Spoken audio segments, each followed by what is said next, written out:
Hi நண்பா, hi நண்பி. என்னோட சேனல்ல cook with Comali heart beat season 2 update போட்டுக்கிட்டே இருப்பேன். அதுக்கு முன்னாடி நம்ம சேனலோட சப்ஸ்கிரைபர் எல்லாருக்குமே ஒரு தேங்க்ஸ் சொல்லிக்கலாம்னு அதுல ஒரு 5 பேர் கொண்ட ஸ்பெஷல் தேங்க்ஸ் சொல்ல போறேன். நம்ம மணிகண்டன் பழனி, அபிதா, அப்புறம் முருகன் கே, மோகன் பாண்டி, கலை, இவங்க 5 பேருக்குமே ஒரு ஸ்பெஷல் தேங்க்ஸ். இதே மாதிரி உங்க பேரும் நான் அடுத்த வீடியோல சொல்றேன். அதுக்கு நீங்க சப்ஸ்கிரைப் பண்ணிட்டு கமெண்ட்ல உங்க பேரை போடுங்க.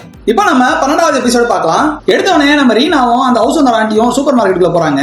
ரீனா, உனக்கு தேவையானது எடுத்துக்கோ, அதுக்கப்புறம் நான் இது வாங்கிட்டு வரல அது வாங்கிட்டு வரலன்னு சொல்லிட்டு ஏன் மேல குறை சொல்லக்கூடாது, அதனால தான் உன்னை கூட்டு வந்தேன்னு சொல்லிட்டு கூட்டு போறாங்க. அப்படியே ரீனா நடந்து போகும்போது டக்குன்னு பார்த்தா எதிரில் ரதி மேடம். 2 பேரும் ஒரு செகண்ட் ஒருத்தர் பார்த்துட்டே இருக்க சொல்ல பின்னாடில இருந்து அந்த ஹவுஸ் ஓனர் ஆண்டி கேட்கற மாதிரி வாய்ஸ், மஷ்ரூம் எடுத்துட்டியா ரீனா அப்படின்னு. அங்க பார்த்தா ஒரே ஒரு மஷ்ரூம் தான் இருக்குது. 2 பேருமே நின்று பார்த்துட்டு இருக்காங்க. ரதி எடுக்கலான்னு கை எடுக்கும் போது ரீனா டக்குன்னு எடுத்துறாங்க. சே, இவ்வளவு சைல்டிஷா பிஹேவ் பண்ணமே அப்படிங்கிற மாதிரி ஃபீல் பண்ணாங்க போல ரீனா. அதுக்கப்புறம் பாத்தீங்கன்னா பில்லிங் கவுண்டருக்கு வராங்க. நம்ம ஹவுஸ் ஓனர் ஆண்டி அப்பதான் பாக்குறாங்க, என்ன ரதி எப்படி இருக்கீங்க, லாஸ்டா அந்த பிரச்சனை எப்போ பார்த்தது, அதுக்கப்புறம் உங்களை பார்க்க முடியல அப்படின்னு பேசி கொடுக்குறாங்க. எல்லாம் ஓகேவா, ஏதாவது பிரச்சனையா அப்படிங்கிற மாதிரி கேட்க சொல்ல ரதி எதுவுமே பதில் சொல்லல. டக்குன்னு ரீனா பதில் சொல்றாங்க. அவங்களுக்கு நான் இங்க இருந்து போயிட்டா பிரச்சனை எல்லாம் தீந்துரும் அப்படிங்கிற மாதிரி சொன்னோடனே ரதி உடனே ரிப்ளை பண்றாங்க, நான் அந்த மாதிரி உனக்கு சொன்னா நீ வந்ததுல இருந்து நான் உன் மேல ஏதாவது குறை சொல்லியிருக்கேனா அப்படிங்கிற மாதிரி கேட்கறாங்க. கொஞ்ச நேரம் அந்த சீன் எமோஷனலா போகுது. அந்த சீனை கட் பண்ணா நம்ம தேஜ் இருக்காங்க இல்லையா, அவங்கள பாக்குறதுக்கு ஒரு பேஷண்ட் வராங்க, பையனும் ஒரு அம்மாவும் வராங்க. அந்த பையனுக்கு ஏதோ அலர்ஜி ஆயிடுச்சுன்னு சொல்லிட்டு அவங்க அம்மா கூட்டிட்டு வந்து காமிக்கிறாங்க. அப்போ அந்த பொண்ணு வந்து என்ன மத்தியானம் சாப்பிட்டான் அப்படின்னு டாக்டர் கேட்க கத்திரிக்காய் சாப்பிட்டான் அப்படின்னு சொல்றாங்க. உடனே கத்திரிக்காய் ஒத்துக்கிட்டு இருக்காது, அதனாலதான் இப்படி அலர்ஜி மாதிரி ஆயிடுச்சு, நான் எழுதி கொடுக்குற அயன்மெண்ட் போடுங்க எல்லாம் சரியாயிடும் அப்படின்னு சொல்லிட்டு உன் பேர் எங்கடா என்ன பண்ற அப்படின்னு மாதிரி பேசுறாங்க. உடனே அவங்க அம்மா இவன் பேர் வந்து ஏதோ சொல்லிட்டு ஆனா இவனுக்கு கிளாஸ்ல படிப்ஸ் தான் கூப்பிடுவாங்க அப்படின்னு சொன்னே தேஜுக்கு நம்ம படிப்ஸ் ஞாபகம் வந்துடுறாரு. அந்த பையன் அந்த அம்மாவும் கிளம்பின பிறகு போன் எடுத்துட்டு படிப்ஸ்க்கு கால் பண்றாங்க. நம்ம நவீன் படிப்ஸ் போன் எடுத்து அலோன் சொன்னோடனே கட் பண்ணிடுறாங்க. மறுபடியும் இவன் டயல் பண்றான். இவன் டயல் பண்ண உடனே இவங்க எடுத்துறாங்க. எடுத்துட்டு தெரியாம டயல் ஆயிட்டு இருக்கோம் அப்படின்னு சொன்ன உடனே அவன் மறுபடியும் நக்கல் அடிக்கிறான். ஓ, தெரியாம டயல் ஆயிட்டு தான் கால் எடுத்து அலோன் சொன்னதுக்கு அப்புறம் கட்டாச்சா அப்படின்றான். சோ கொஞ்ச நேரம் பேசிக்கிற மாதிரி காட்டுறாங்க. அந்த சீனை கட் பண்ண உடனே நம்ம கிரணோ நீலோஃபர் உட்காந்துட்டு இருக்காங்க. ரீனா வந்துட்டு ஏதோ ஒரு பேஷண்ட் செக் பண்ணிட்டீங்களா அப்டேட்டடா அப்படிங்கிற மாதிரி செக் பண்ணிட்டு உள்ள போறாங்க. அந்த பேஷண்ட் பார்த்தா பிரெக்னன்ட் லேடி. அந்த பிரெக்னன்ட் லேடிக்கு 2 ட்வின்ஸ் குழந்தை இருக்கு போல. அந்த ஹஸ்பண்ட் கிட்டயும் வைஃப் கிட்டயும் சொல்றாங்க, சாயந்தரம் நம்ம ஆபரேஷன் ஆரம்பிச்சிடலாம், ஒன்னும் பிரச்சனை இல்ல, பசங்களை எல்லாம் நல்லபடியா டெலிவரி பண்ணிடலாம் அப்படிங்கிற மாதிரி ரீனா நல்லா ஹோப் கொடுக்குறாங்க. உடனே அந்த ஹஸ்பண்ட் ஹாப்பியா இருக்காரு. இந்த சீனை கட் பண்ண உடனே நம்ம அருணா ரதி டாக்டருக்கு அவனோட கல்யாணத்தோட இன்விடேஷன் கொடுக்கறதுக்காக வீட்டுக்கு வராங்க. உடனே ரதி டாக்டர் வந்ததா வந்து காஃபி குடிச்சிட்டு போன்னு சொல்லிட்டு காஃபி போட்டு கொடுக்குறாங்க. காபி குடிச்சிட்டே இருக்கும்போது உடனே நம்ம அருணா மறுபடியும் ஆரம்பிச்சிடுறாங்க.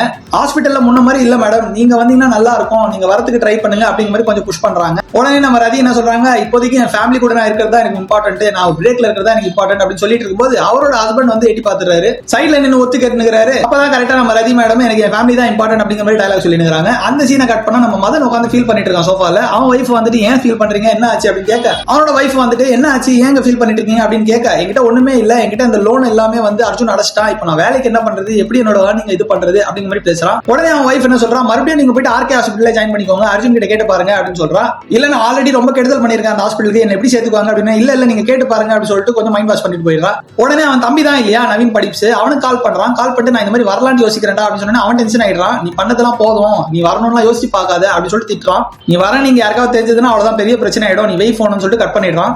அதுக்கு அடுத்த சீன் கட் பண்ணா என்ன பண்றாங்கன்னா ஆபரேஷன் தியேட்டர்ல இந்த குழந்தைய டெலிவரி இருக்காங்க இல்லையா, அந்த பிரெக்னன்ட் லேடியோட ஆபரேஷன் பார்த்துட்டு இருக்காங்க. டாக்டர் பிரீத்தம் இன்ஸ்ட்ரக்ஷன் கொடுக்குறாரு. உடனே வந்து ரீனாவும் அதை ஃபாலோ பண்ணி 2 பேபியும் வெளியில எடுத்துறாங்க. 2 குழந்தையும் வெளியில எடுத்ததுக்கு அப்புறம் வெளியில வந்து ரிப்போர்ட் செக் பண்ண உடனே அதுல பாக்குறாங்க 2 குழந்தையில ஒரு குழந்தைக்கு கிட்னி ஃபெயிலியர், ஒரு குழந்தைக்கு ஹார்ட் ப்ராப்ளம். சோ டாக்டர்ஸ் எல்லாருமே சேர்ந்து மீட்டிங் போட்டு என்ன பண்ணலாம் அப்படின்னு யோசிச்சுட்டே இருக்கும்போது ஏதாவது ஒரு குழந்தையை தான் காப்பாற்ற முடியும். சோ எல்லாருமே பேசி என்ன முடிவு பண்றாங்கன்னா ஒரு குழந்தையை தான் இழக்க முடியும், ஒரு குழந்தையை காப்பாத்திடலாம். கிட்னி ஃபெயிலியரா இருக்க குழந்தைய வந்து நம்ம இழக்கிற மாதிரி ஆயிடும். சோ ஒரு குழந்தையை தான் காப்பாற்ற முடியும். இது யார் வந்து போய் பேஷண்ட் கிட்ட சொல்றது, அந்த லேடியோட ஹஸ்பண்ட் கிட்ட போய் யார் பேச போறது அப்படின்னு டாக்டர் பிரீத்தம் வந்து ரீனா சஜஸ்ட் பண்றாரு. ரீனா நீங்க போய் சொல்லுங்க, கன்வின்ஸ் பண்ணுங்க, சொல்லிட்டு எல்லாமே எக்ஸ்பிளைன் பண்ணிட்டு அதுக்கப்புறம் சைனை வாங்கினா தான் நம்ம ஆபரேஷன் ஸ்டார்ட் பண்ண முடியும் அப்படின்னு சொல்றாங்க. உடனே நம்ம ரீனா போயிட்டு அந்த ஹஸ்பண்ட் கிட்ட எக்ஸ்பிளைன் பண்றாங்க எல்லாமே. இந்த மாதிரி குழந்தைங்களுக்கு ப்ராப்ளம் இருக்குது, ஒரு குழந்தைய தான் நம்ம காப்பாற்ற முடியும், உங்க அனுமதி இல்லாம எதுவும் பண்ண முடியாது, நீங்க தான் பர்மிஷன் கொடுக்கணும், நீங்க சைன் பண்ணாதான் நாங்க ஆபரேஷன் ஸ்டார்ட் பண்ண முடியும் அப்படின்னு சொல்லி சொல்றாங்க.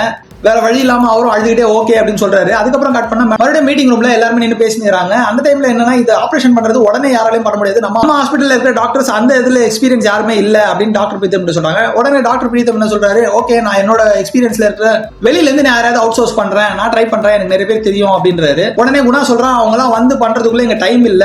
அப்புறம் ரீனா ஃபைனலா என்ன சொல்றா, எனக்கு ஒரு ஐடியா இருக்குது, ரதி டாக்டர் கூப்பிடலாம் அப்படின்னு சொல்லிட்டு செக் வைக்கிறாங்க. டக்குன்னு அர்ஜுன் யோசிக்கிறான். எல்லாருமே ஒரு மாதிரி ஹாப்பி ஆகிற மாதிரி ஃபீலிங் அத்தோட அந்த எபிசோட முடிக்கிறாங்க. சேனலை மறக்காம சப்ஸ்கிரைப் பண்ணிக்கோ நண்பா. நன்றி. அடுத்த வீடியோல பார்க்கலாம். நெக்ஸ்ட் எபிசோட் நான் போட்டுக்கிட்டே இருப்பேன். சேனலை சப்ஸ்கிரைப் பண்ணி வச்சுக்கோங்க. இன்னொரு வீடியோல சந்திக்கிறேன். டாடா.